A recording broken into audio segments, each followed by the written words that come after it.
Welcome back to the channel, everyone, and today we'll be watching another video. This one is 14 funniest American commercials of the 1970s. So that's quite a long time ago for a lot of us, and a good chunk of you probably were never born. Heck, I wasn't born. What am I talking about? I'm an idiot. But yeah, let's watch it. I'm sure some of these are hilarious. I wonder how many of these would be banned on today's TV. I, Maxwell E. Snavely, being of sound mind and body, do hereby bequeath the following. To my wife Rose, who spent money like there was no tomorrow, I that's changed. leave $100 and a calendar.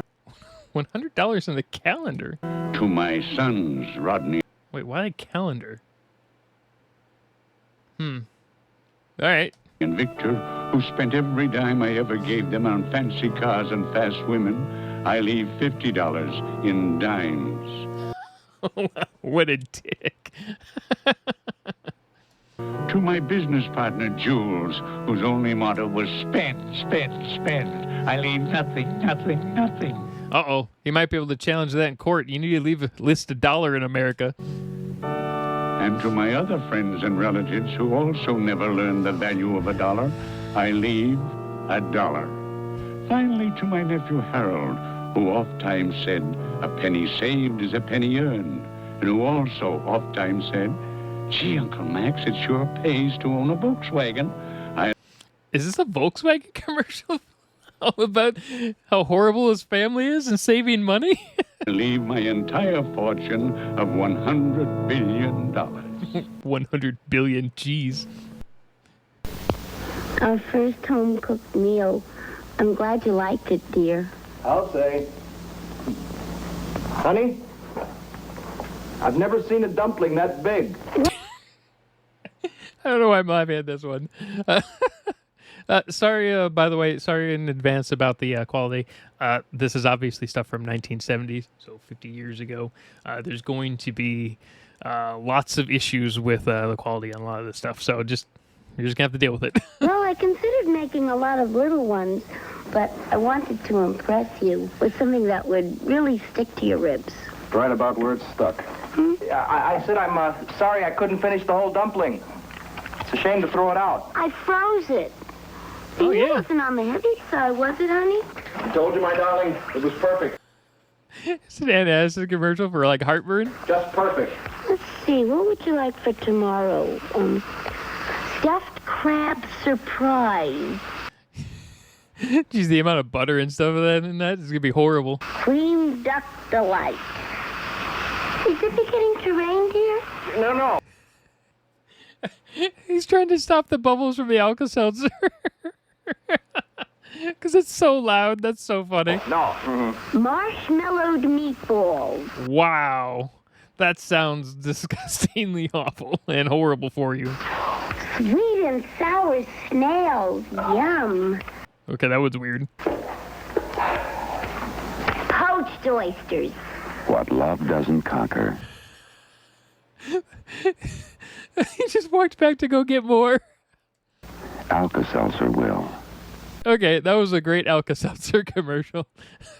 Man, that company's been around for eternity, hasn't it? It certainly is a big bun. It's a very big bun. Big, fluffy bun. It's Those cubicles look like horrible. a very big fluffy. I mean, it would have made more sense if the burger was the same size, but this is the 70s. This is before they came up with, like, the crazy nonsense stuff. I remember, like, didn't Arby's come out with a commercial about the third pounder or something like that, and people freaked out because they thought the third pounder was less meat than the quarter pounder? Bun. Where's the beef? Some hamburger places give you a lot less beef on a lot of bun. Where's the beef? At Wendy's, we serve a ham modestly called a single. And Hey, look at that bun. It looks like a real bun. Actually, that looks like a pretty good burger. Wendy's single has more beef than the Whopper or Big Mac. At Wendy's, you get more beef and less bun. Hey, where's the beef?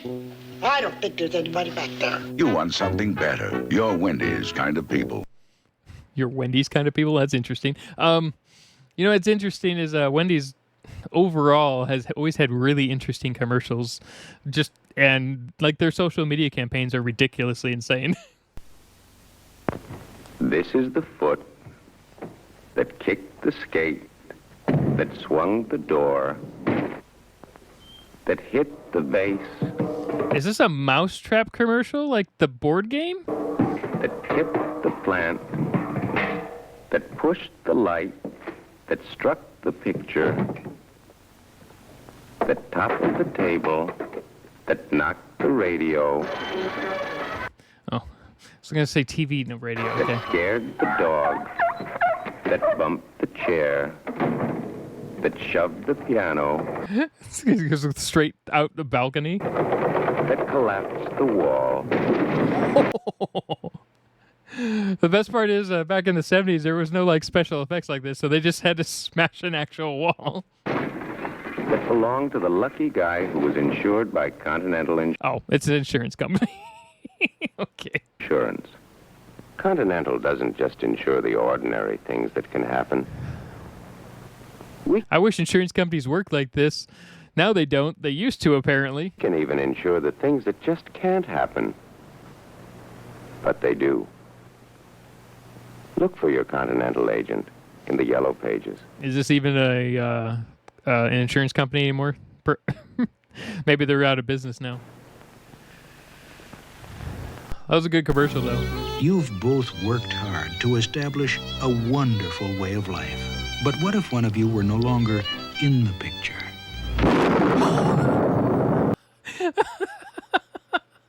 All right, that was a pretty good effect. Luckily, you have total way of life coverage from Independent Life. It protects your total She's like, I don't even care that he's gone. lifestyle so that you can go on living in the manner to which you've grown accustomed. When an agent from Independent Life calls, talk to him about total way of life.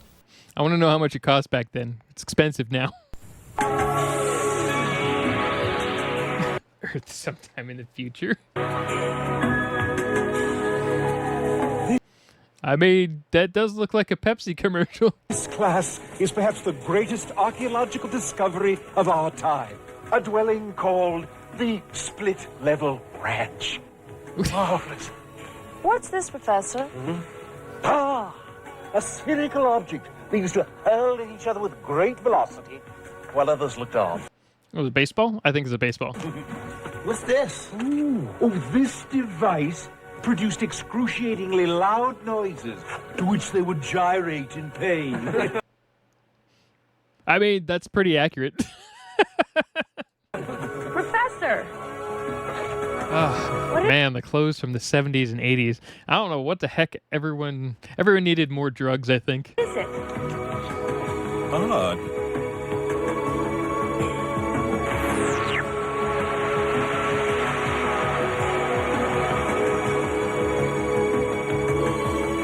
They definitely had the the sci-fi kind of music down at that time, didn't they? What is it? I've no idea. Wait. Okay, so is this is this a Pepsi commercial making fun of Coca-Cola? They're thinking that Coca-Cola is going to be gone and extinct? Okay, that's really funny. Pepsi, the choice of a new generation. Oh my god. Yeah, unfortunately that didn't work out that way. Coke is Coke and Pepsi are, their own thing, but I think Coke is kind of dominating a lot of stuff right now because people don't realize Coke owns a lot of products. They don't just own sodas products, they own tons of stuff. Pepsi owns quite a bit of stuff too, but nowhere near Coca-Cola. It's still funny. Mamma mia, that's some species. Cut spicy meatballs, Jack. Oh, okay. I thought it was gonna. It looked like a pasta sauce, but I guess it's a meatball commercial. Sorry. Take 28. Take 28. Damn. Might need a new actor. Out, Tony, and action. Mamma mia, that's a spicy meatball. Cut. What was the matter with that? The accent. Cut. cut. Measy, micey, ballsy, ballsy cut. Okay, they had some really good commercials back then. Take 59. Holy crap. And action. He's like dying from food overdose. Jack. Sometimes you eat more than you should. And when it's Oh, is this like an antacid commercial? spicy besides, Mama Mia, How many Alka-Seltzer commercials were amazing? do you need Alka-Seltzer?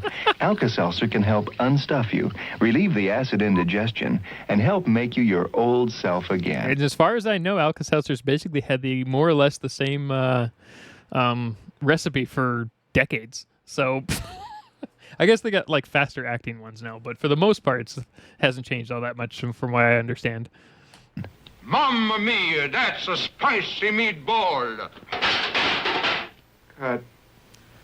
Okay, let's break for lunch. He's like, I do not want to eat any more food. All right, now let's see if we can find first.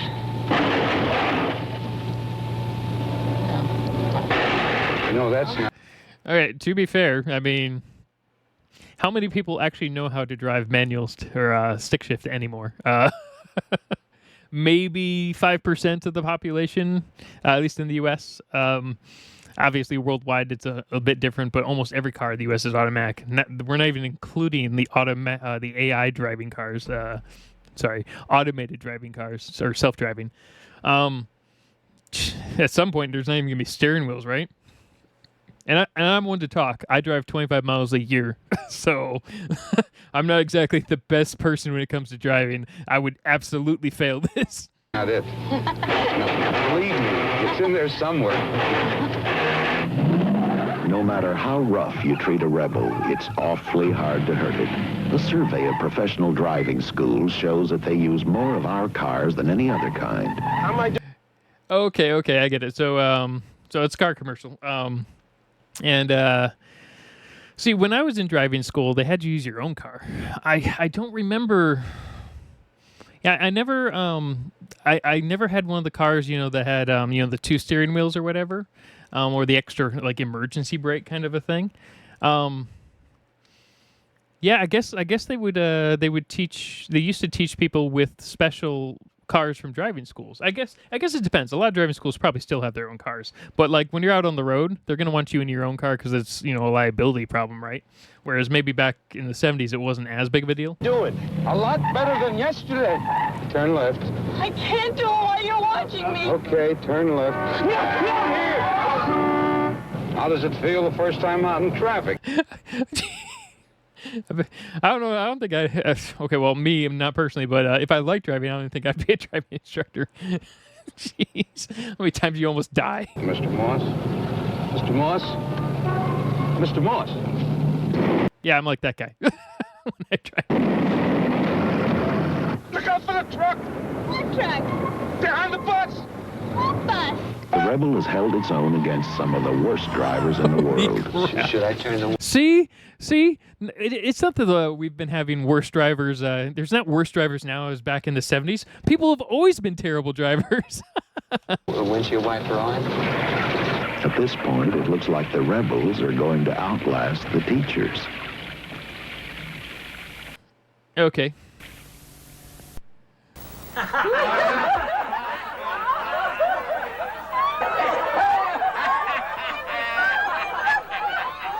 I wonder if this is for an actual plane, because man, a lot of things have changed, haven't they? Second cabin, please.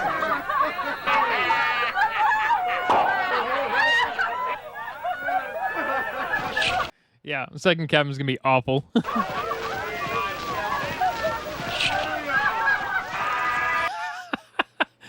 Yeah, that's about right.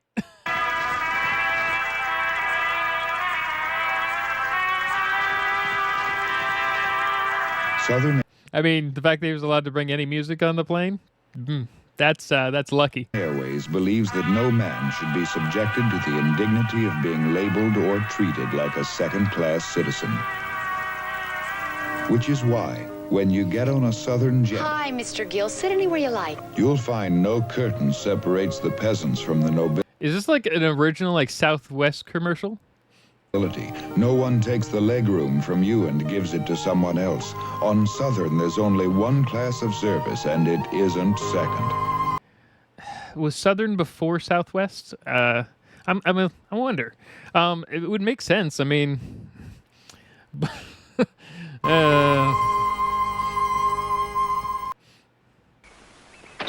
Mr. Jones and Mr. Crampler were neighbors. I assume, though, back in the 70s and 60s, there was a huge difference between coach and first class. Now there's a semi-small difference, primarily because business class kind of is in that in-between there. First class is... It depends on the first class, though. Like, a first class on, like, the Emirates is entirely different, but it's also going to cost you, like, it was like $50,000 a flight. It's probably like $10,000 a flight, but it's still insanity. They each had $3,000. With his money, Mr. Jones bought himself a $3,000 car. That's a really nice-looking $3,000 car. I mean, in the 70s, though, what's the inflation rate? Because you think that'd be like a $22,000 car now? With his money, Mr. Crampler bought himself a new refrigerator, a new range, a new washer, a new dryer, a record player, 2 new television sets. Let's see here. Fridge, $1,800 now. Washer and dryer, $800 each. I guess you can go a little cheaper, but dishwasher. Man, dishwashers are garbage. No matter what dishwasher you get, they're gonna break within 2 years. So $500 to $3,000, depending on how insane you are. Multiple TV. Okay, TVs are pretty cheap. You're looking at $300 to $500. Record players, $20. A brand new Volkswagen. Yeah. Okay. All right. So was that Volkswagen in the 1970s like $1,500? I mean, that might be like the like your down payment kind of thing for your. I assume they had leases, right?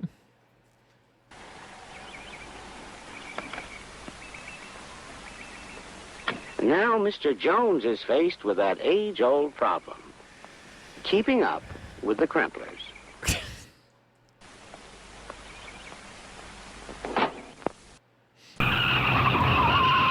I mean, I'd say that one makes me sad, but I mean, it really depends on your income level, I guess. Okay, this is gonna be fun. Still a better driver than I am. Okay, a way better driver than I am. When you drive to Wendy's...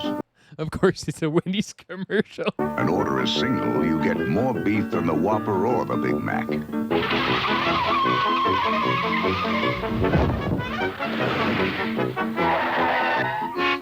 Okay, so at the time, I guess, all in the 70s, Wendy's constantly made fun of other restaurants for having giant buns. Okay, that's pretty funny. At Wendy's, you never have to ask, where's the beef? Oh, okay. They're basically, she was a Karen. Good driver, though.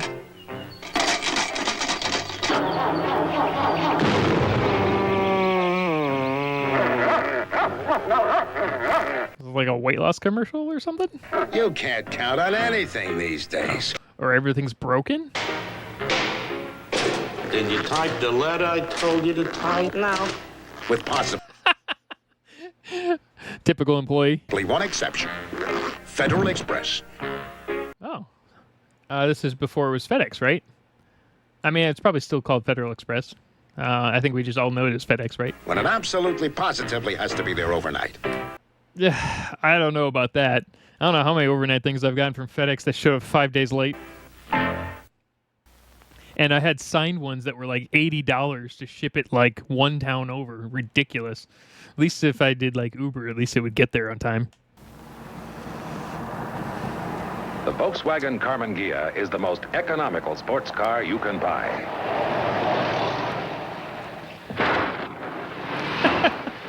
It's just not the most powerful.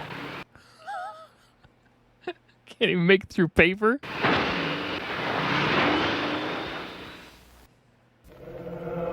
That's pretty funny. That's pretty bad though. Ever since What's weird though is they're saying that's the most economical. Are they saying it in like it doesn't cost that much money, or are they saying it in the it has a much like it doesn't have as powerful an engine, so the gas mileage is better in certain ways? I don't know. It's an interesting one because people started recording information, there's been a need to duplicate it.